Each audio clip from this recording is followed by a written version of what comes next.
আসসালামু আলাইকুম প্রিয় দর্শক, অন্য মঞ্চের আলাপ চাইতায় আপনাদের সকলকে আমন্ত্রণ জানাচ্ছি। দৈনিক কালের কণ্ঠ ই পেপারে আজ 23শে ফেব্রুয়ারি রাষ্ট্রপতি শাহাবুদ্দিন চুপ্পুর একটি সাক্ষাৎকার প্রকাশিত হয়েছে। এই সাক্ষাৎকারটি পড়ে আমার মনে প্রশ্ন জেগেছে, রাষ্ট্রপতি হয়ে যেসব কথা আজ বলছেন তিনি, সেটা কিসের লক্ষণ? সব দোষ ইউনূসের ঘাড়ে চাপিয়ে নিজেকে একজন অত্যাচারিত, নিপীড়িত, লাঞ্ছিত, বঞ্চিত রাষ্ট্রপতি হিসেবে এই যে তুলে ধরে মানুষের সহানুভূতি পাওয়ার চেষ্টা, এর কতটুকু গ্রহণযোগ্য? নিজের মুখে যা তিনি বলেছেন তাতে মোহাম্মদ ইউনূসকে অসভ্য, অত্যাচারী, আইন ভঙ্গকারী প্রশাসক হিসেবে মানুষ বেশি গালি দেবে, নাকি রাষ্ট্রপতি শাহাবুদ্দিনকে অযোগ্য, অপদার্থ, ভীরু, মেরুদণ্ডহীন রাষ্ট্রপতি হিসেবে বেশি গালি দেবে, যিনি প্রাণ ভয়ে কাতর হয়ে মোহাম্মদ ইউনূসের অসভ্য সরকারকে যা খুশি তাই করার সুযোগ দিয়ে গিয়েছেন বিনা প্রতিবাদে? তিনি এখন কান্নাকাটি করে এই যে নিজের অপরাধ মুছে দেওয়ার চেষ্টা করছেন, এটা কতটা গ্রহণযোগ্য? এই নিয়ে এখনকার প্রতিবেদন। আমার মনে হয় আপনাদের মনেও এই প্রশ্ন অনেকের মনেই জেগেছে। তবে প্রথমেই ডেসক্রিপশনে ন্যাকা চৈতন কথাটির ব্যবহার দৃষ্টিকটু লাগতে পারে অনেকের কাছে, তাই একটু কারণ দর্শাই। অনেক ভেবেও এর চেয়ে লাকসই কোনো কথা খুঁজে পাইনি, তাই রেখেছি। কারো খারাপ লাগলে মাফ করবেন। রাষ্ট্রপতির সাম্প্রতিক সাক্ষাৎকারটি আসলে দুটো স্তরে পড়া দরকার।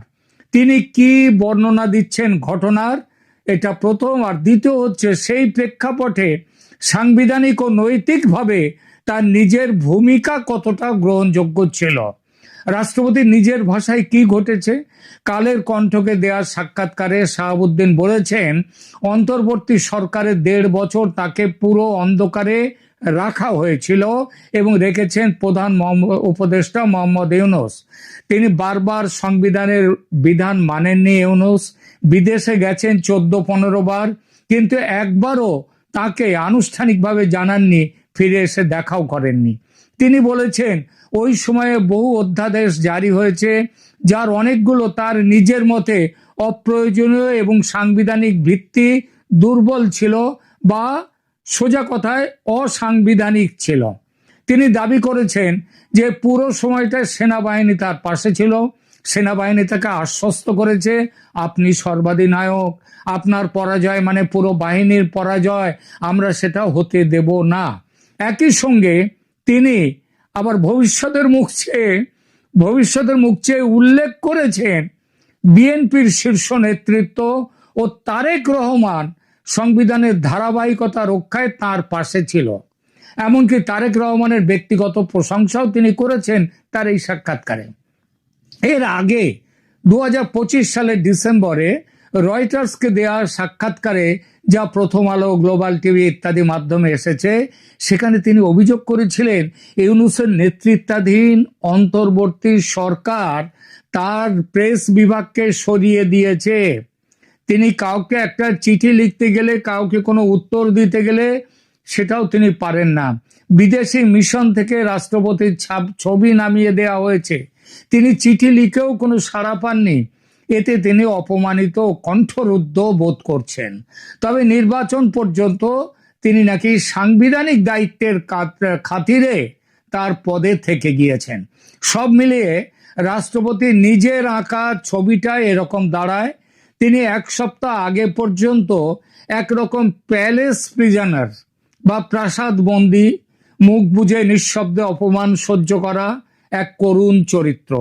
বাংলাদেশের সংবিধান অনুচ্ছেদ 48 স্পষ্টভাবে বলে, রাষ্ট্রপতি রাষ্ট্রের প্রধান হলেও তিনি প্রায় সব কাজেই প্রধানমন্ত্রীর উপদেশ অনুযায়ী কাজ করেন। কেবল প্রধানমন্ত্রী ও প্রধান বিচারপতি নিয়োগের ক্ষেত্রে তিনি স্বাধীনভাবে কাজ করতে পারেন। প্রেসিডেন্টের নিজস্ব সরাসরি নির্বাহী ক্ষমতা সীমিত। তিনি মূলত আনুষ্ঠানিক প্রধান। কিছু নিয়োগ ক্ষমতা, সাংবিধানিক ধারাবাহিকতা রক্ষা আর প্রেরোগেটিভ অফ মার্সি, কারো মৃত্যুদণ্ড হলে, কোনো বড় কোনো দণ্ডদান হলে ক্ষমা প্রদানের অধিকার তার আছে। সমস্যা হলো 2011 সালে 15তম সংশোধনীর মাধ্যমে তত্ত্বাবধায়ক ব্যবস্থা তুলে নেয়ার পর থেকে সংবিধানে কোনো ইন্টারিম বা কেয়ারটেকার সরকারের বিধান নেই। 2024 সালে জুলাই আগস্টের উত্তাল ছাত্র জনতার আন্দোলন আর শেখ হাসিনার আকস্মিক দেশত্যাগের পর যে আন্তঃকালীন সরকার গঠিত হয় সেটা নিজেই সংবিধান বহির্ভূত বা এক্সট্রা কনস্টিটিউশনাল, অর্থাৎ সংবিধানের ধারায় এসব লেখা নেই, লেখা ছিল না। রাষ্ট্রপতি নিজে জানেন প্রধানমন্ত্রী শেখ হাসিনার পদত্যাগপত্র তার হাতে নেই, অথচ সুপ্রিম কোর্টের মতামত তিনিই চাইছেন। প্রধানমন্ত্রী পদত্যাগ করার ফলে যে সাংবিধানিক শূন্যতা তৈরি হয়েছে সেই পরিস্থিতি থেকে দেশকে বাঁচাবার জন্য তিনি নতুন মন্ত্রিসভা নিয়ে আসছেন। এগুলোর কোনোটাই সাংবিধানিক নয়।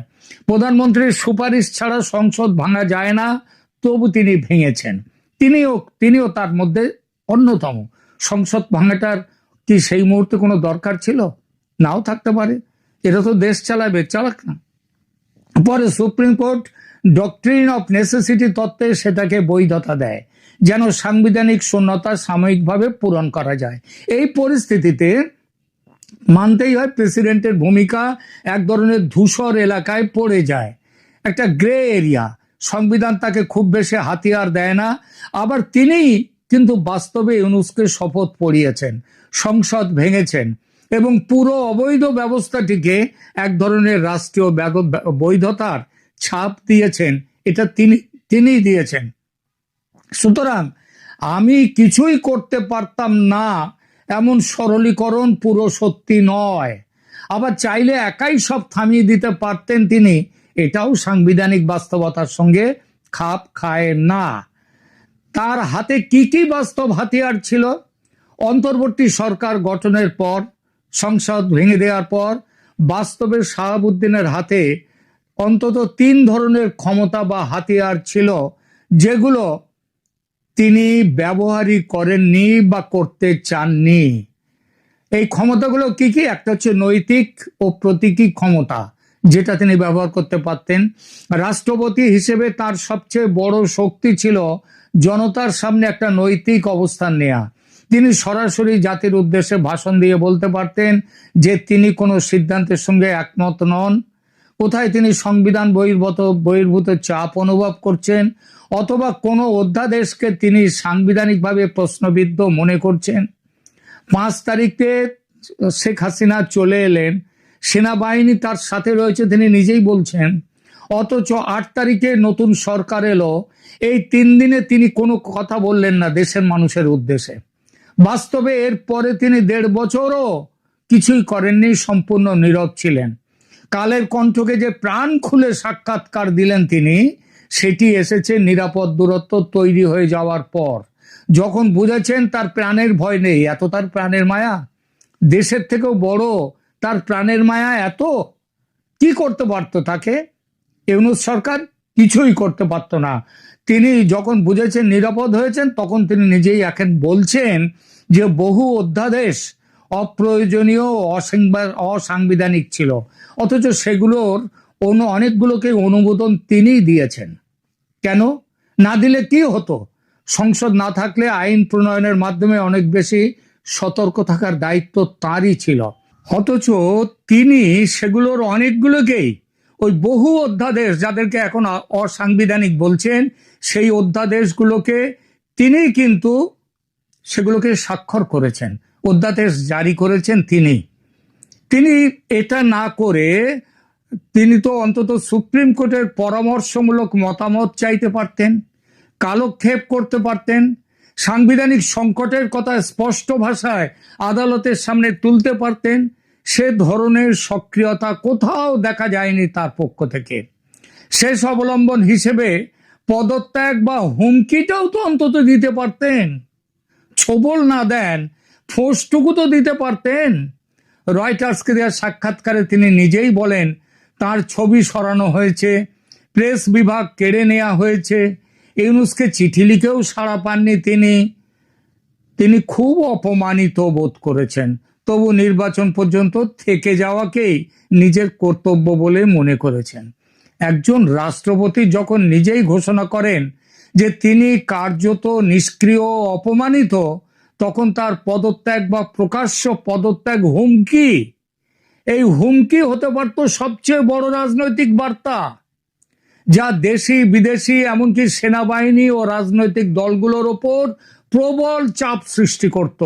তিনি তা না করে চুপ করে থেকেছেন, চুপ করেছিলেন, নিরাপদ খেলাটাই বেছে নিয়েছেন। ভেতরে ভেতরে তথাকথিত ক্ষোভ জমিয়ে রেখেছেন, কিন্তু বাস্তবে পদ আঁকড়ে থেকেছেন। শেষে নিরাপদ সময় আসার পর সাক্ষাৎকারে সব ক্ষোভ উগরে দিচ্ছেন। অথচ এই তিনিই আবার সাক্ষাৎকারে বলছেন কি না, সেনাবাহিনীর 3 বাহিনীর প্রধান তার পাশে ছিলেন, তাকে সরাতে তারা বাধা দিয়েছেন, তাকে নিয়মিত মনোবল জুগিয়েছেন। তারপরেও ইউনূসকে এত ভয়? কারো যদি সত্যিই মনে হয় তার পেছনে সেনাবাহিনী আছে, বিএনপির মতো বড় দলের সমর্থন আছে, তাহলে তার পুরোটা অসহায় হয়ে থাকার ব্যাখ্যাটা কি খুব জোরালো হয়? মানুষ কি সেটা বিশ্বাস করবে? এটা তার, তিনি যা বলেছেন আর তিনি এতদিন ধরে যা করে এসছেন, এই যে ব্যাপারটা, এটা কি দুর্বল হয়ে যায় না?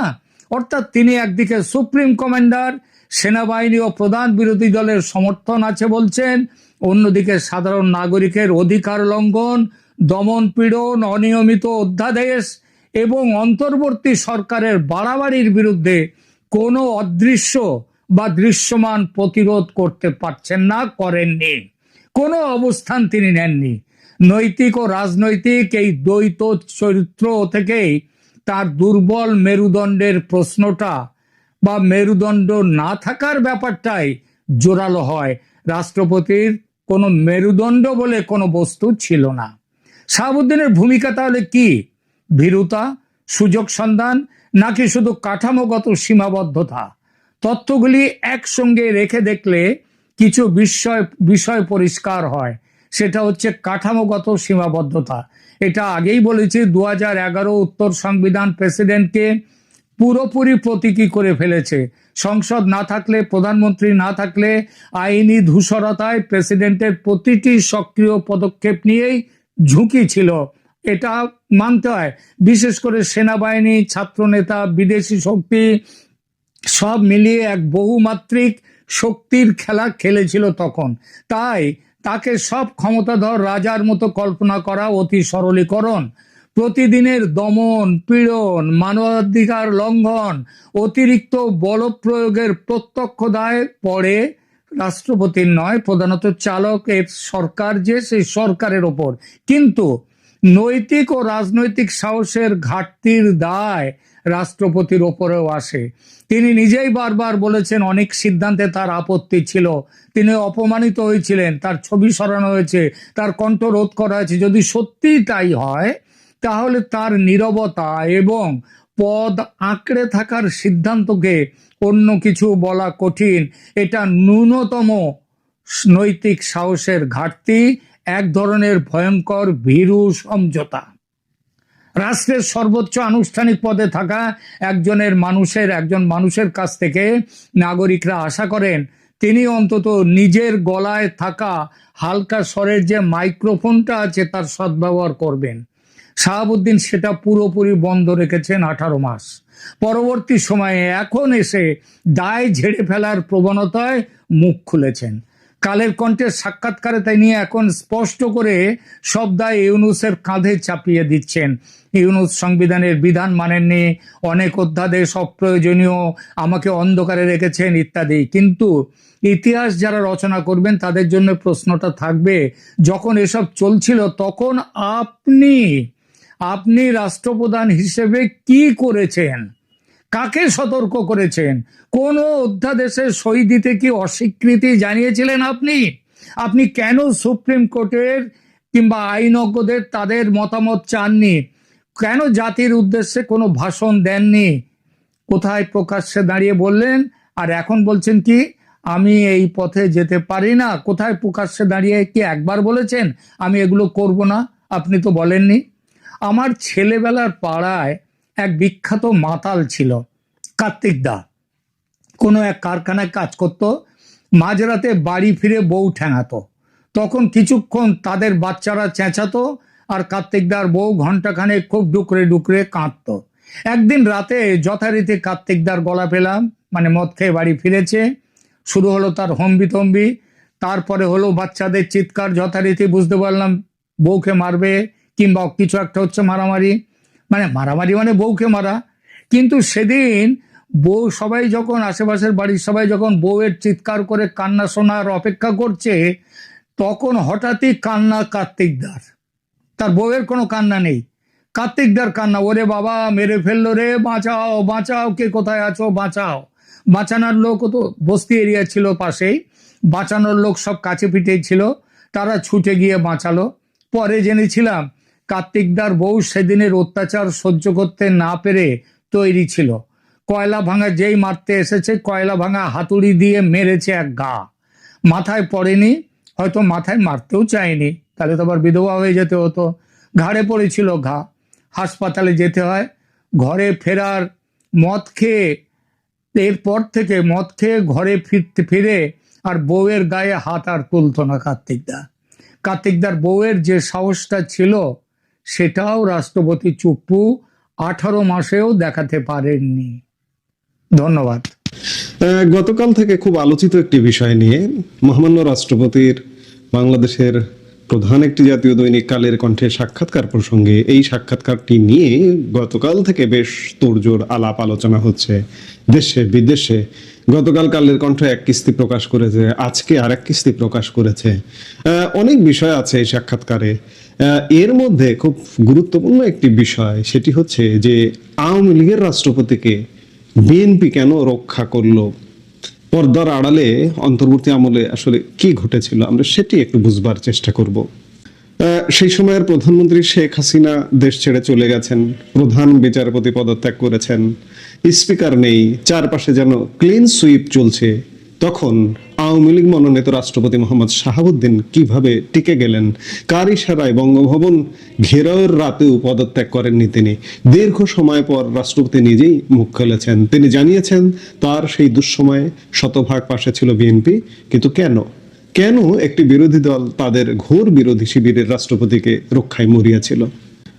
5 আগস্টের পরে বাংলাদেশে এক অভাবনীয় পরিবর্তন আসে। প্রশাসনের শীর্ষস্তর থেকে শুরু করে বিচার বিভাগ সবই পুনর্গঠিত হয়। কিন্তু একটি প্রশ্ন সবার মনে ছিল, রাষ্ট্রপতি মোহাম্মদ শাহাবুদ্দিন, যিনি সরাসরি আওয়ামী লীগের রাজনীতির সাথে যুক্ত ছিলেন, তিনি কি করে বহাল তবিয়তে রয়ে গেলেন? সাম্প্রতিককালে দৈনিক কালের কণ্ঠে দেওয়া সাক্ষাৎকারে রাষ্ট্রপতি স্পষ্ট করেছেন, বিএনপি ও সশস্ত্র বাহিনীর সমর্থনে ছিল তার টিকে থাকার চাবিকাঠি।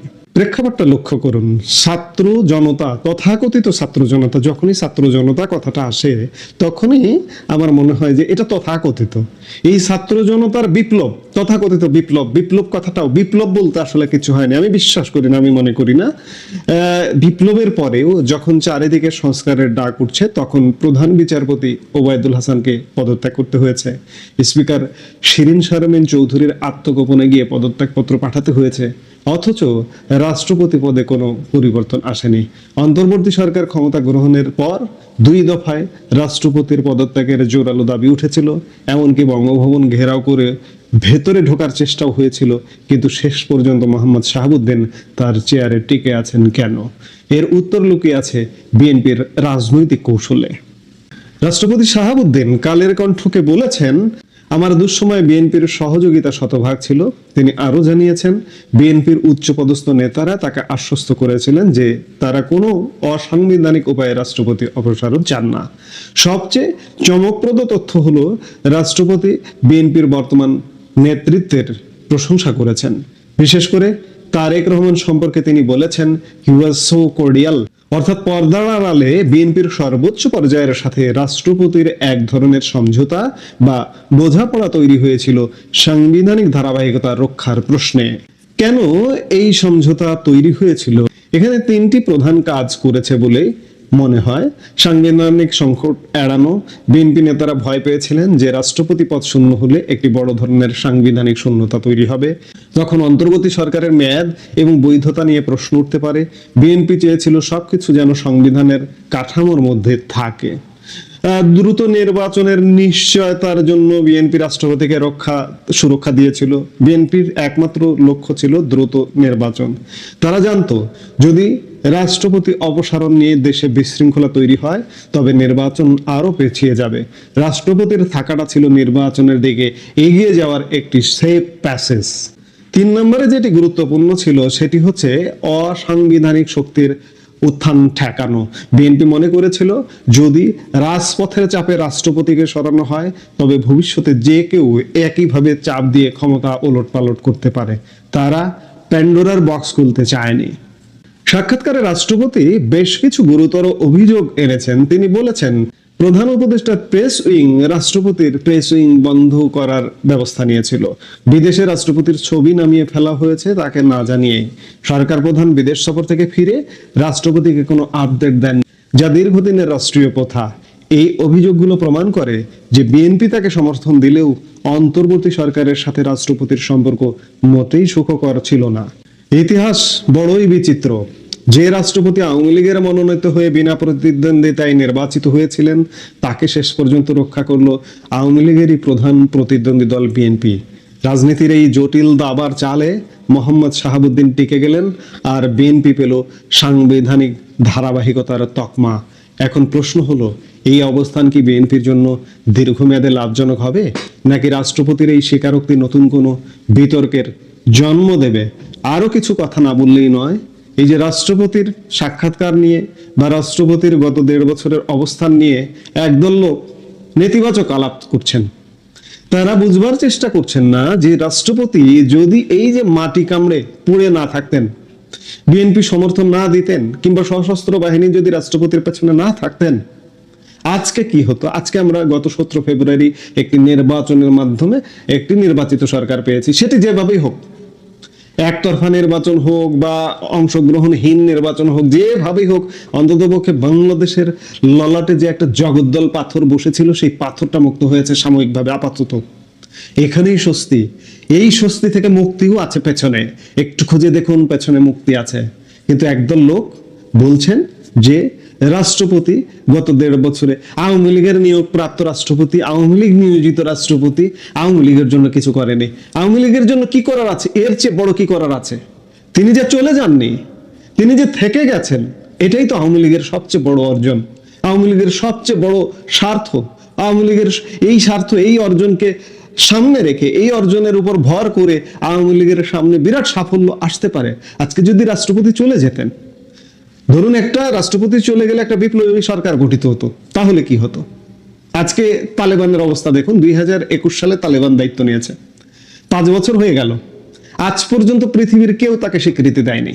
তালেবান সরকার একঘরে সরকার।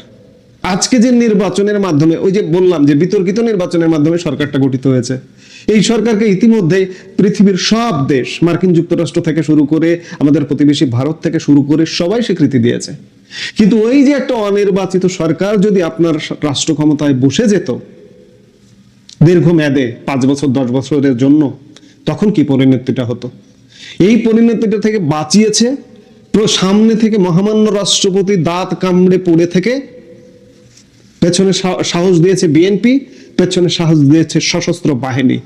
রাষ্ট্রপতির প্রতি কৃতজ্ঞতা জানানো উচিত, বিএনপির প্রতি কৃতজ্ঞতা জানানো উচিত, সশস্ত্র বাহিনীর প্রতি কৃতজ্ঞতা জানানো উচিত। অথচ জ্ঞান পাপীরা বলছেন যে আওয়ামী লীগের রাষ্ট্রপতি আওয়ামী লীগের জন্য কিছু করেননি। আওয়ামী লীগের জন্য যা করেছেন, আওয়ামী লীগের জন্য ফিরে আসার রাস্তা তৈরি করেছেন বিএনপি ক্ষমতা আসার মাধ্যমে। আজকে যে কথাগুলো বলছি, কয়েক মাসের মধ্যে এই আলাপগুলো মিলিয়ে নেবেন। রাষ্ট্রপতিকে কেন বিএনপি রক্ষা করেছে? আজকে বিএনপিও ধ্বংস হয়ে যেত। বিএনপিও আজকে আওয়ামী লীগের যে অবস্থা, বিএনপিরও সেই অবস্থা হতো রাষ্ট্রপতিকে যদি রক্ষা না করতো। রাষ্ট্রপতিকে রক্ষা করার কারণে আজকে বিএনপি বেঁচে গেছে, দেশ বেঁচে গেছে, আর সশস্ত্র বাহিনী বেঁচে গেছে, বাংলাদেশ বেঁচে গেছে, আওয়ামী লীগ বেঁচে গেছে। আওয়ামী লীগ এই মুহূর্তে ক্ষমতায় নেই। ক্ষমতায় আসতে কতক্ষণ? আওয়ামী লীগ কি, এই যে যারা সমালোচনা করছেন, তারা কি সারা জীবন ক্ষমতায় থাকতে চান? আপনি খারাপ কাজ করলে আপনার ক্ষমতার বাইরে যেতে হবে, ভালো কাজ করলে ক্ষমতায় আসতে হবে।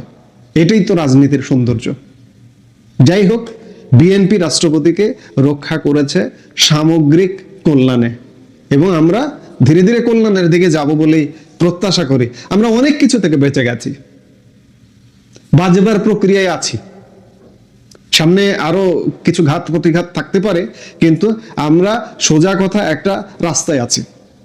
রাস্তায় আমাদের গাড়িটা চলছে। এখন গাড়িটা কোন জায়গায় গিয়ে থামবে বা গাড়িটা কন্টিনিউ করবে কিনা সেটি সময় বলে দেবে। এই মুহূর্তে এ পর্যন্তই।